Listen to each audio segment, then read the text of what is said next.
Alors le mot-clé à la mode, il y en a beaucoup, mais il y en a un qui est très fort actuellement, c'est le multicanal. D'abord, est-ce que vous êtes d'accord avec ce constat? Ce qui voudrait dire, si on est d'accord avec ce constat, qu'un nouveau format de vente ne va pas tuer les anciens, donc qui s'additionnent. Je crois à l'accroissement des marchés par la véritable innovation. Après, la difficulté, c'est d'être vraiment dans l'innovation. Je crois plus à l'addition, à la complémentarité qu'à la rupture totale.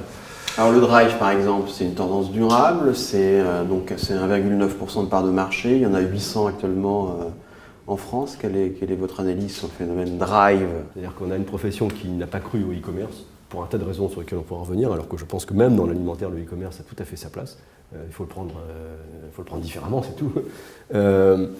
Donc le e-commerce n'était pas compatible en gros avec les catégories mentales de la distribution alimentaire française. Le drive, ça l'est. Voilà. Ça aura peut-être une vertu, je pense que c'est sans doute une étape nécessaire dans la maturation des distributeurs pour aller vers une vraie approche multicanale et une vraie présence sur Internet. Mais Philippe, tout à l'heure vous avez dit que vous croyez encore au commerce électronique alimentaire. Pour l'instant, le modèle économique, il tarde à venir, on va dire.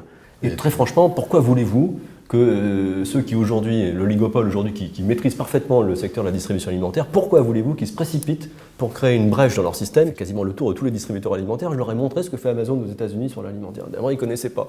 Je trouve ça affligeant. Je veux dire, il suffit d'aller se balader, de surfer. Donc ça veut dire qu'ils n'ont aucune posture de veille stratégique sur ce qui se fait à l'étranger, sur un acteur aussi important qu'Amazon.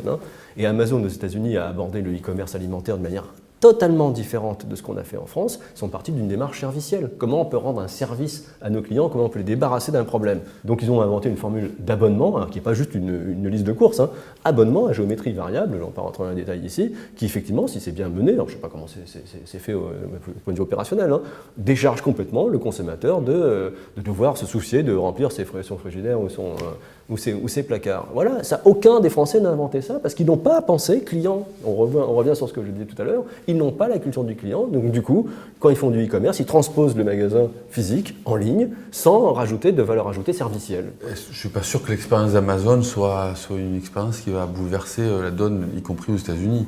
Parce qu'Amazon, sur le marché alimentaire aux États-Unis, n'ont pas pris non plus des parts de marché. Moi, je pense qu'en France, ils essaient, je ne suis pas tout à fait d'accord avec vous, je pense qu'ils essaient, ils n'ont simplement pas résolu le prix de la livraison. Et les gens font leurs courses uniquement en dépannage ou uniquement de manière sporadique.